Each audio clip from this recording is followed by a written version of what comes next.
Alerte spoiler. Attention, toi qui regardes cette vidéo.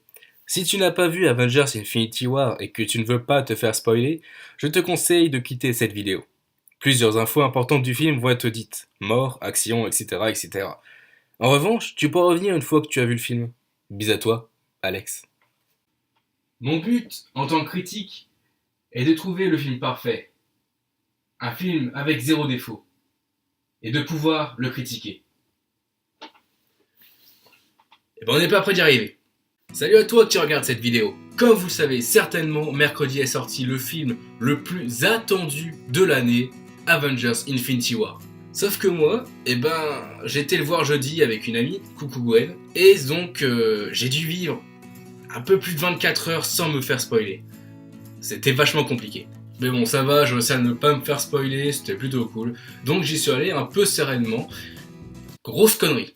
Comment je me sens? Vous voyez la pub Gillette avec Griezmann? Quand Antoine Griezmann se rase, voici ce qu'il fait pour atteindre chaque poil. Bah voilà comment j'étais. Mais maintenant je vais faire la critique du film. Voici donc le ciné-critique numéro 8 sur Avengers Infinity War.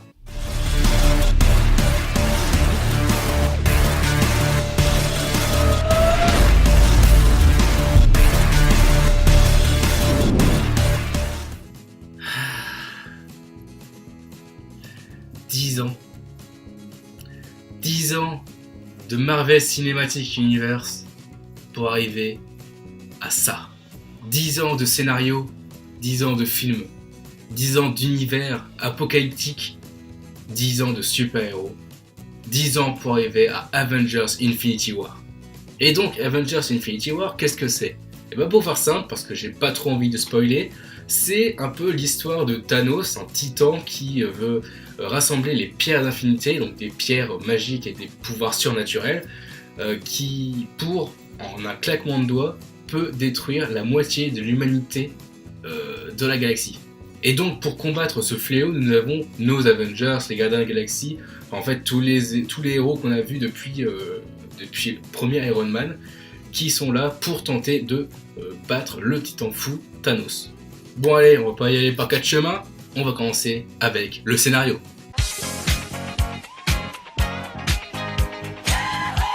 Alors franchement, au niveau de l'histoire, on va pas se cacher, c'est pas un truc de fou, parce qu'en fait c'est juste 80% du film qui est de la baston pure et dure. Et ça justement c'est un peu le gros problème de ce film, c'est que en fait il y a beaucoup trop de personnages et de lieux différents, du coup le spectateur ne sait plus trop où se donner de la tête, et donc le temps d'apparition d'un héros est assez réduit. Je prends par exemple le cas de Bucky Barnes, donc le soldat de l'hiver, qui déjà est apparu en plein milieu du film, et en plus on l'a pratiquement pas vu. On l'a dû peut-être le voir 10 minutes grand maximum sur les 2h30. C'est pas fou. Parce que oui, là on n'a pas un seul lieu, par exemple dans Avengers 1 on n'avait que New York en gros, là on a plusieurs lieux différents, on a le Wakanda, on a New York, on a Titan, la planète où vit Thanos, on a les 4 coins de la galaxie en fait, on est absolument partout, on sait pas où être. Et donc dans ces 80% de combats, nous avons la plupart des combats qui sont vraiment magnifiques, très bien chorégraphiés, une colométrie vraiment magnifique. Et c'est vraiment dommage parce qu'il y a un seul combat où j'ai trouvé assez moche, on dirait juste une mêlée de rugby à la dernière minute, c'est dégueulasse. C'est le combat au Wakanda avec la plupart des héros contre l'ordre noir de Thanos. Donc en gros c'est juste une mêlée incroyable où on a les gentils contre les méchants et ça devient moche parce qu'en fait on ne s'y retrouve pas. On dirait ils ont posé la caméra et puis en gros c'est tout le monde qui se passe devant puis on voit rien. On voit quand même un peu, mais on sait pas où se donner de la tête et c'est un peu dommage. Mais bon, à part les 80% de baston comme je disais, nous avons aussi les 20% actions qui sont de la romance et un peu de sentiment. Par exemple, un peu sentiment filial entre Spider-Man et Iron Man, qui est vachement mignon. Après, bon, je reparle un peu des 20% de sentiments et de romance, où nous avons bien entendu la romance entre Vision et Scarlet Witch, qui, à mon goût, n'est pas si folle, et puis en fait on s'en branle un peu, parce qu'on sait pratiquement depuis le début du film que Vision va mourir. Donc bon, c'est un peu con je trouve. Après je pense qu'il y a d'autres romances qui auraient dû être un peu plus mis en avant. Au début du film nous avons encore la romance avec le mariage de Tony Stark et Pepper Potts, Et c'était bien, enfin, j'ai trouvé ça vachement drôle parce que ça fait longtemps qu'on l'avait pas vu. Et donc c'était plutôt cool. Après, nous aurions pu avoir aussi la romance entre Bruce Banner et puis Natasha Romanoff, donc la veuve noire. Mais non, ils ont décidé de faire une croix dessus. C'est un peu dommage, parce que c'est peut-être le couple que j'ai adoré le plus. Après le couple que je vais parler maintenant, Gamora et Star-Lord. On voit juste une scène, c'est la plus belle scène que j'ai vue. Enfin, si on comprend Gardien de la Galaxie 2 et puis ce film-là, c'est la scène la plus géniale, je trouve. Parce que ça montre qu'il y a vraiment de l'amour entre les deux, que c'est pas juste une sorte de relation à sens unique. Donc bon, vous l'avez compris, le scénario n'est pas foufou en soi, parce que comme je disais, c'est 80% de baston, mais franchement c'est vraiment génial quand même. C'est pas une perfection, loin de là. Et donc, pour la partie du scénario, je mettrai quand même la note de 3 sur 5. Je sens déjà les gens qui vont me huer, mais je l'avais dit que je serais méchant. Je l'avais dit. Surtout que ce film-là, ça fait pratiquement 1 an que j'attends, peut-être même plus d'1 an que j'attends, et donc, je pense que je peux être un peu méchant dessus.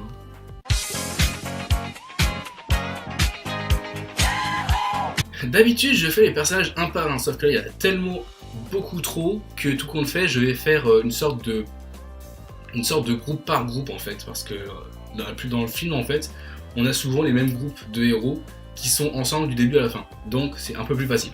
Et nous allons commencer par le bloc numéro 1, le bloc Tony Stark. Donc dedans, on a Tony Stark, Spider-Man et Doctor Strange. Donc ce bloc de personnages est le bloc principal, on va dire. C'est le bloc qui va tenter de battre Thanos. Bien qu'après, il y a les gardiens de la galaxie qui vont intervenir pour tenter de les aider. Donc nous avons là certainement le trio le plus drôle du film, avec 2 égos surdimensionnés, Tony Stark et Doctor Strange.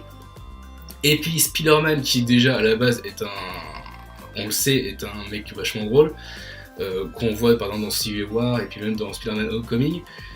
Et là, avec son affiliation avec Tony Stark, c'est vraiment magnifique.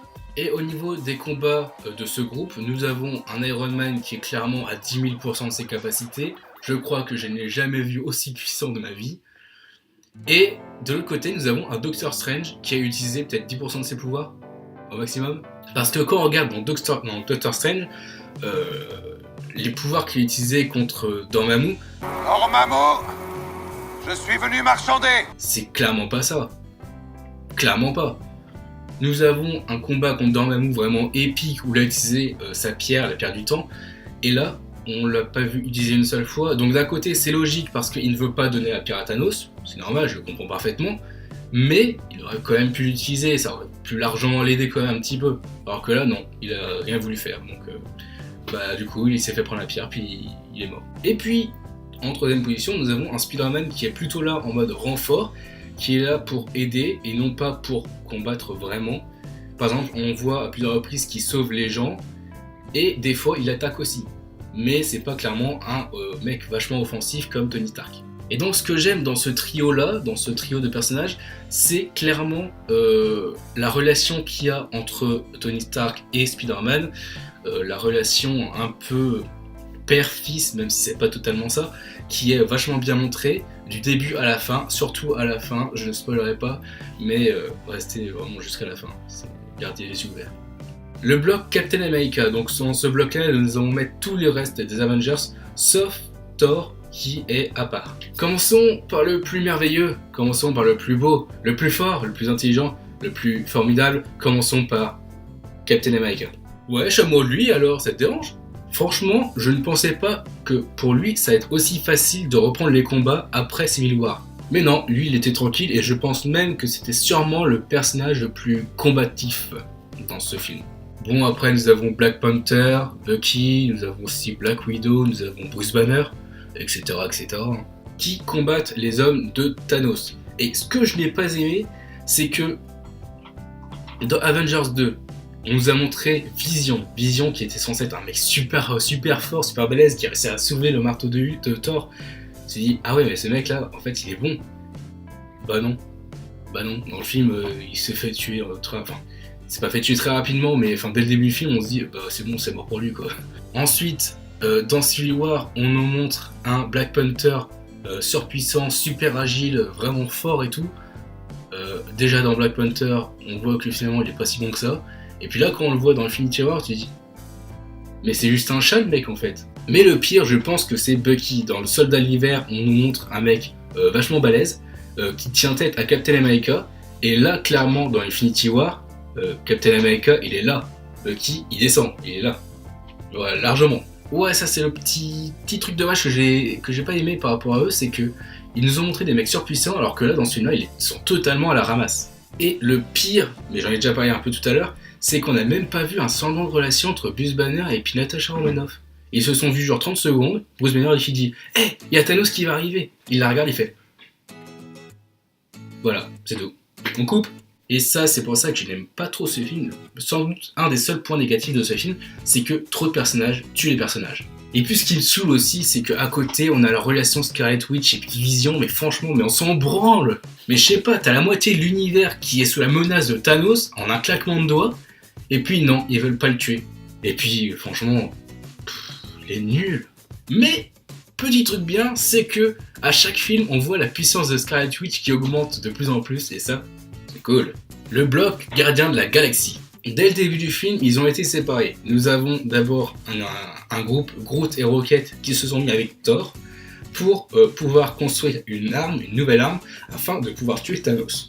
Donc ils sont partis faire une nouvelle arme sur une planète, je sais plus du tout son nom, mais apparemment c'est une planète mythique et tout, ils fabriquent les armes les plus puissantes de l'univers, dont là où était créé le Gant de l'Infinité. Et c'est aussi là qu'on voit le rôle de Peter Dinklage, parce qu'on savait qu'il était dedans, mais on savait pas exactement quel rôle ce qu'il faisait. Et en fait, il joue juste le rôle d'un nain géant qui est là pour construire les armes. C'est le seul survivant de son espace, il est là pour construire l'arme qui va pouvoir tuer Thanos. Peter Dinklage qui, je le rappelle, joue dans Game of Thrones. Oh, on dirait que c'est fait exprès. Et puis enfin, le deuxième groupe des Gardiens de la Galaxie, composé de Star-Lord, Gamora, Drax, etc., qui sont partis sur Titan pour combattre Thanos, le Titan fou, Loki. Franchement, quand j'ai vu les premiers films avec Loki, je me disais, je ne peux absolument pas le blairer ce mec. Il me gavait, je le voyais, j'avais juste envie de le tuer. J'avais juste envie de le donner à Hulk pour qu'il joue avec. Et puis, j'ai vu Thor Ragnarok. Et là, j'ai commencé à l'apprécier. Et là, on a Avengers Infinity War. Et il meurt. Il faut que Marvel me fasse aimer un personnage pour qu'il meure 2 films après. Et franchement, quand tu vois ça, quand tu dis que Loki se fait tuer ultra facilement dès le début du film, bah tu te dis, putain, mais je pense que je suis pas prêt pour la suite. Thanos et l'Ordre Noir. Alors, les hommes de Thanos, franchement, on s'en branle. C'est juste des sortes de chiens mutants qui ressemblent à rien du tout. Et ensuite, on a les mecs un peu plus importants de l'Ordre Noir. Sauf qu'ils ont eu des morts franchement assez connes. Peut-être même pire que Loki. Et donc, bah sinon, à part ces morts un peu cons, bah c'était cool. Mais ensuite, nous avons le gros morceau, et ce n'est pas une insulte, Thanos. Thanos, alias le Titan Fou, nom donné à juste titre. Beaucoup de choses à dire sur lui. Déjà, par rapport à la puissance qui est clairement démontrée dès le début du film, parce que nous avons Hulk qui se jette sur lui, sauf qu'en peut-être 4-5 coups maximum, bah en fait il a mis Hulk au tapis, alors qu'il avait aucune pierre sur lui. Il y a peut-être une seule pierre. Et là tu dis, ah ouais le mec avec une pierre en fait il te nique tout. Il te nique Hulk, il te nique tout. Hein. Et c'est grâce à cette scène-là, la scène où il bat Hulk en 4-5 coups, que tu dis, ah ce mec-là c'est pas rigolo, ça c'est un méchant qui va durer longtemps. Au niveau du caractère, nous avons un mec avec 2 grosses couilles. Mais clairement, du début à la fin du film, il n'a qu'un but, c'est éradiquer la moitié de l'univers. Et pour ça, il est vraiment prêt à tous les sacrifices. Mais le mec, c'est un véritable bulldozer, il veut un truc, il le fait, il va tout droit, il fonce. Et ça, c'est un vrai mec. Et même si on le voit plutôt comme un mec vachement balèze et un peu je m'en fous de tout le monde, et ben, c'est quoi ? Il a un cœur, il a des sentiments. Et je crois que c'est la première fois que je suis vraiment admiratif devant un méchant de Marvel. Je me demande même si je n'ai pas envie qu'il meure. C'est dire. Et donc voilà, en ce qui concerne les personnages, je mettrais une sorte de 4 sur 5. Parce que même si on les voit pas beaucoup à l'écran, et ben ils sont là. On voit qu'ils ont de la présence, on voit leur pouvoir, on voit qui combattent et tout, et on voit qui est encore là à la fin. Et le seul truc qui est un peu dommage, enfin que je trouve un peu dommage, c'est la non-apparition de Ant-Man et aussi la non-apparition de Œil de Faucon. Œil de Faucon qui est là depuis les premiers Avengers, le premier Avenger d'ailleurs, et qu'on n'a pas vu. Donc je trouve ça un peu con. Bon ok, normalement il est à la retraite, mais quand même quoi, on a peut-être pu le voir. Et Ant-Man, on sait qu'il est surveillé par la police ou par le FBI, je sais plus. Et donc, il n'a pas pu sortir de chez lui comme il voulait, donc c'est aussi à peu près normal. Alors, on va commencer par le son. Pourquoi le son ? Eh ben parce qu'il y en a peu, en fait. À part la musique du thème d'Avengers, je crois qu'il n'y a pratiquement pas de son, pas de musique. Donc c'est un peu dommage. Mais écoutez, franchement, on va pas se cacher que le son, on s'en fout un peu, parce qu'à côté, on a l'image. Ça nous intéresse déjà un peu plus. Enfin si, avec le son, il y a la fin du film, avec la musique qui est vachement épique et vachement touchante. Alors au niveau des qualités visuelles cette fois, comment expliquer à quelqu'un qui n'a pas vu Infinity War que ce film est une bombe visuelle à tous les niveaux ? Même les scènes un peu normales entre guillemets sont bien filmées, c'est dire. Les frères Russo ont même réussi à prendre la caméra épaule pour filmer les scènes un peu genre apocalyptiques. Quand on voit au début du film où l'Ordre Noir, donc l'armée de Thanos, arrive sur Terre et détruit un peu la moitié de New York, nous avons les frères Russo qui prennent la caméra à la main, qui sortent de la maison de Doctor Strange, et puis qui filment un peu genre univers apocalyptique. Et franchement, je trouve ça rend vachement bien, c'est vachement génial. Après, le seul truc un peu dérangeant, comme je disais tout à l'heure, c'est la scène de combat au Wakanda qui fait un peu brouillon sur les bords. Mais pour se racheter un petit peu, on va dire ça comme ça, les frères Russo ont donné un combat Thanos contre un peu tout le monde, qui est franchement génial. Le premier combat est déjà magnifique, est déjà super bien chorégraphié et tout, à l'image ça rend super bien, mais avec le deuxième combat à la toute fin, enfin on peut pas appeler ça un combat parce que c'est un vrai sens unique, c'est génial.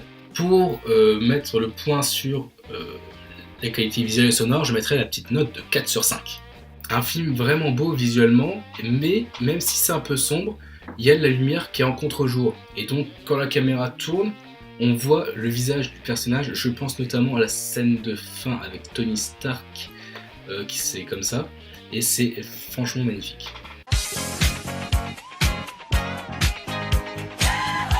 Et là je vais essayer de compacter un peu parce que sinon ça risque de prendre 3 ans. Tristesse, joie, rire, dégoût sont vraiment les 4 mots que j'utiliserai pour qualifier ce film. Parce que ces 4 sentiments, entre guillemets, sont omniprésents dans le film. La tristesse du début à la fin, la joie, on va pas dire du début à la fin, mais parfois on a quelques sourires, donc c'est vachement bien.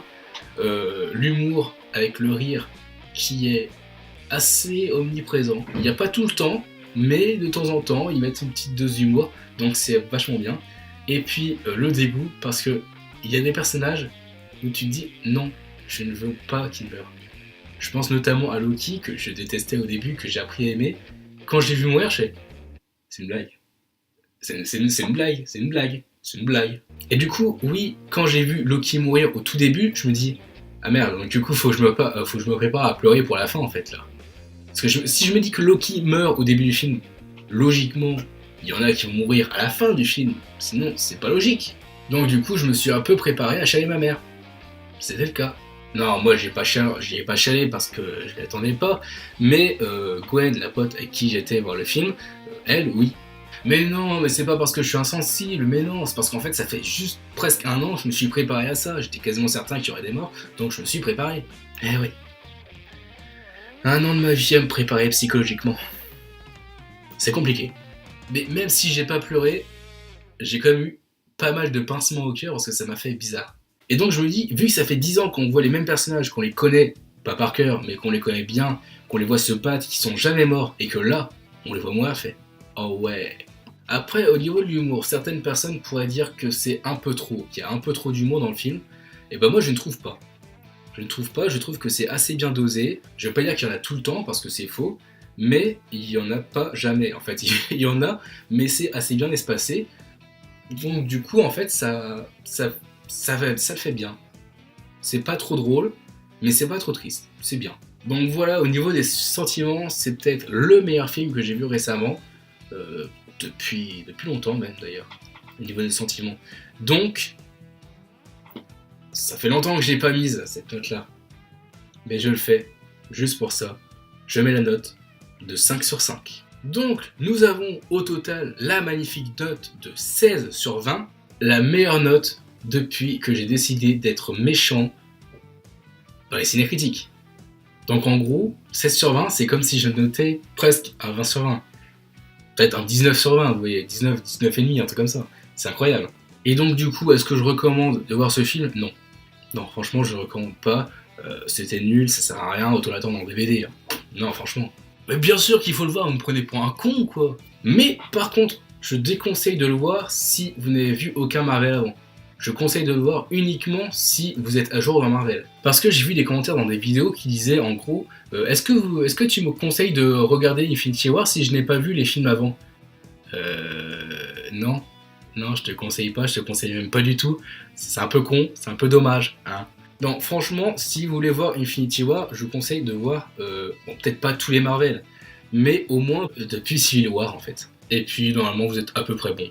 Sur ce, cette vidéo est à présent terminée, j'espère qu'elle vous a plu, donc n'hésitez pas à lâcher le petit pouce qui fait plaisir, n'hésitez pas non plus à vous abonner si ce n'est pas déjà fait, n'hésitez pas à cocher la petite cloche qui permet de recevoir les notifications dès que je sors une vidéo, parce que c'est bien. N'hésite pas non plus à partager, c'est important. Ah oui, c'est vrai. Ça, en fait, j'ai vu au cinéma, ça coûte une blinde. Je vous déconseille de l'acheter. Mais voilà, je me disais que ça fera un petit décor en plus, donc c'est plutôt pas mal. Quoi ? Rejoignez-moi sur les réseaux sociaux si ce n'est pas déjà fait. Les liens sont dans la description de la vidéo. Et enfin, on se retrouve la semaine prochaine pour une nouvelle vidéo. Tchuss!